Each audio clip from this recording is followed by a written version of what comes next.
אמרתי כבר שאם צריך נילחם בציפורניים. Prime Minister Benjamin Netanyahu on Thursday said Israelis were ready to, quote, fight with their fingernails. It was a thinly veiled rebuff to U.S. President Joe Biden after he said he had paused a weapons shipment due to Israel's plans for a military operation in Gaza. Biden warned Israel he will not support an invasion of the city of Rafah without adequate safeguards for the civilian population, as an estimated half of Gaza's 2.3 million residents have sought shelter there. The paused shipment includes several thousand powerful aerial bombs that the White House says are not suitable for warfare in densely populated areas. It's now plain what we suspected all along. Joe Biden's de facto position is for a Hamas victory over Israel.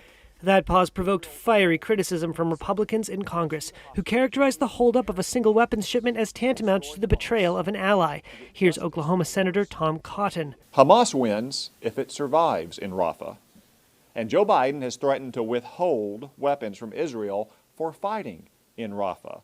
The Pentagon dismissed the criticism from Senate Republicans, listing the massive amounts of military aid that has flowed from the U.S. to Israel, including missile defense capabilities. As you know, we've provided billions of dollars in security assistance to Israel. Last month, American forces assisted in shooting down hundreds of Iranian drones and rockets aimed at Israel.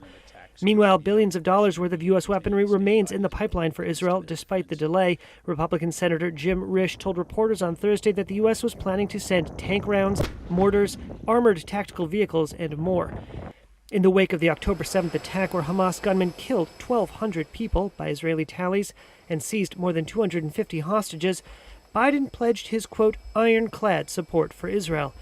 But the Israeli retaliation that has killed 35,000 people in Gaza, according to local health authorities, forced Biden into a difficult spot between supporting an ally and trying to limit the loss of life. Biden has been pressed by international allies and many of his fellow Democrats at home to condition billions in aid to Israel due to the massive death toll from its Gaza assault. And a U.S. official told Reuters those pressures came to a head on an April 4th phone call between the leaders after Israeli forces killed 7 World Central Kitchen volunteers. Biden gave Netanyahu an ultimatum: protect civilians and aid workers, or else U.S. policy would change.